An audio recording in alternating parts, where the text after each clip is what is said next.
Hi friends, welcome to my channel. இன்றைக்கி நம்ம சேனலில் சவ் வச்சு தாங்க ஒரு ரெசிபி செய்ய போகிறோம். அதுக்கு வாங்க எப்படி செய்கிறோம் என்னங்கிறத உள்ளே போய் நம்ம பார்க்கலாம். அந்த ஒரு சவ் எடுத்திருக்கேங்க. அதை வந்து நான் இந்த மாதிரி கட் பண்ணி எடுத்திருக்கேன். தோல்லாம் சீவிட்டு கட் பண்ணிவிட்டு நம்ம வாஷ் பண்ணி எடுத்து வச்சுக்கணும். வெங்காயம் வந்து 2 வெங்காயம் நல்லா நைஸாக கட் பண்ணி எடுத்து வச்சுருக்கேன்.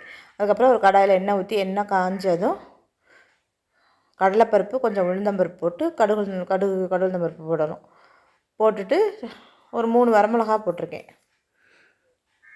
3 வரமிளகாய் போட்டுட்டு நம்ம வெங்காயத்தை போட்டு நல்லா வதக்கிடணும்.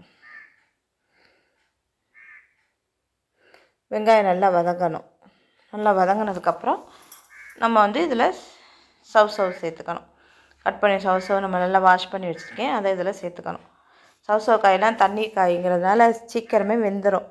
ரொம்ப நேரம் வேகணும்னு கிடையாது. நம்ம சவ் வாங்கினா எப்போவுமே சாம்பார் கூட்டு இப்படி தானே வைக்கிறோம். கூட்டு வச்சா நம்மளுக்கு நிறைய இருந்து போயிடுது, சாப்பிடவும் முடிய மாட்டேங்குது. ஒரு சவ் பாதி வெட்டி வச்சா பாதி வீணாக போயிடுது. இந்த மாதிரி நம்ம பொரித்து தேங்காயில் நல்ல ப்ரோட்டீன் இருக்கு இல்லையா, அதனால் நம்ம தேங்காய் பூ சேர்த்து சாப்பிடும்போது அது செமையாக நல்லாயிருக்கும். அதனால் கூட்டு வைக்க முடியாத பட்சம்னா என்ன, நம்ம சாம்பார் வைக்கும்போது நம்ம கூட்டு இந்த மாதிரி வைப்போம். ஓகே, சாம்பார் புளிக்குழம்பு எல்லாத்துக்குமே கூட்டு நல்லா தான் இருக்கும். ஆனால் இந்த மாதிரி வேறு நம்ம காரக்குழம்பு ஏதாவது வைக்கும்போது கூட்டு வைக்கிறதுக்கு பதிலாக ஒரு பருப்பு இல்லாமல் கூட இருக்கலாம், வாங்க மறந்துருப்போம். அந்த மாதிரி இடத்துல டக்குன்னு இந்த சவ் வீணாயிராமல் இருக்கும். நிறைய வாங்கும்போது நிறைய வைக்கும்போது அது ரொம்ப பருப்பு போட்டால் நிறையா தெரியும். இது வந்து கொஞ்சம் கம்மியாகவே நம்மளுக்கு கரெக்டாக இருக்கும் சாப்பிட்றதுக்கு. அதுக்காக இந்த மாதிரி செய்யும்போது நல்லாயிருக்கும். சாப்பிடவும் செம்ம டேஸ்ட்டாக இருக்கும்.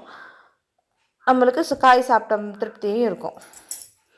வீணாக்கிறாமல் நம்ம அதுக்காக இந்த மெத்தடில் செய்யலாமேன்னு இன்றைக்கி செஞ்சுருக்கேன். நீங்களும் ட்ரை பண்ணி பாருங்கள். பிடிச்சிருந்தா ஒரு சப்ஸ்கிரைப் பண்ணுங்கள், லைக் பண்ணுங்கள், ஷேர் பண்ணுங்கள்.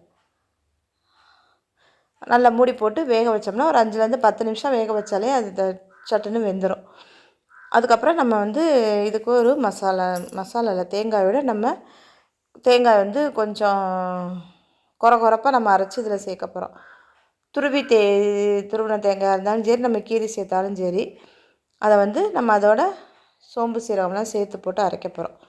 இப்போ இது நல்லா முக்கால்வாசி அரைவாசி வெந்ததுக்கப்புறம் தான் நான் உப்பு சேர்த்துருக்கேன்.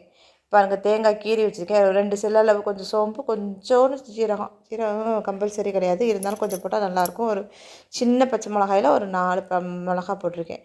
முதலே 3 மிளகா போட்டிருக்கோம். காரமாக இருக்குமோ என்ன, முதல்ல இது ரொம்ப காரம் இல்லாதனால தான் நான் பச்சை மிளகாய் ரொம்ப காரம் இல்லை, அதனால் 4 போட்டிருக்கேன். நீங்கள் 3 கூட போட்டால் கூட போதும். பெரிய ஒரு சவ் எடுத்துருக்கோம் இல்லையா. இதில் மஞ்சத்தூள் எதுவுமே நான் போடலை. நல்லா வதங்கினதுக்கப்புறம் நம்ம இதை அரைச்சி இந்த மாதிரி எடுத்து வச்சு குறைன்னு அரைச்சா போதும். இதில் வந்து நம்ம கருவேப்பிலையும் சேர்த்து அரைச்சிக்கிட்டால் இன்னும் நல்லது. கருவேப்பிலை சாப்பிடாதவங்களும் இந்த மாதிரி அரைச்சி செய்யும்போது அது நம்ம கருவேப்பிலை உடம்புல போயிடும். கருவேப்பிலை இன்றைக்கி சந்தை எங்களுக்கு, இன்றைக்கி எங்கள் ஊரில் இன்றைக்கி தான் சந்தை. ஸோ அதனால் எல்லாமே இங்கே காலி ஆகிடுச்சு. சரி, இன்றைக்கி தான் வாங்கணும், பரவாயில்லைன்னு சொல்லிட்டு நான் செஞ்சுட்டேன். ஏன்னா கருவேப்பிலையும் போட்டு செய்யுங்க, தாளிக்கும் போது போட்டாலும் சரி, இந்த மாதிரி அரைக்கும் போது தேங்காயோடு சேர்த்து நம்ம அரைச்சி போட்டாலும் சரி, சூப்பராக இருக்கும். அந்த கருவேப்பிலை வாசத்தோடு இந்த சவ் பொரியல், தேங்காய் போட்டு பொரியல் செமையாக இருக்கும். இந்த மாதிரி ட்ரை பண்ணி பாருங்கள். கடலைப்பருப்பு வாயில் வந்து நம்ம சாப்பிடும்போது கடிப்படும்போது அதுவும் நல்ல டேஸ்டியாக இருக்கும். கடலைப்பருப்புக்கு பதிலாக நம்ம நிலக்கடலை பருப்பு கூட நம்ம இதில் போட்டு செய்யலாம். அவ்வளோதாங்க. இதே மெத்தடில் நீங்களும் செஞ்சு பார்த்துட்டு எப்படி இருக்குன்னு சொல்லுங்கள். சூப்பரான டேஸ்டியான சவ் பொரியல் ரெடி ஆகிடுச்சு. இது நம்ம காரக்குழம்புக்கு செமையாக இருக்கும்.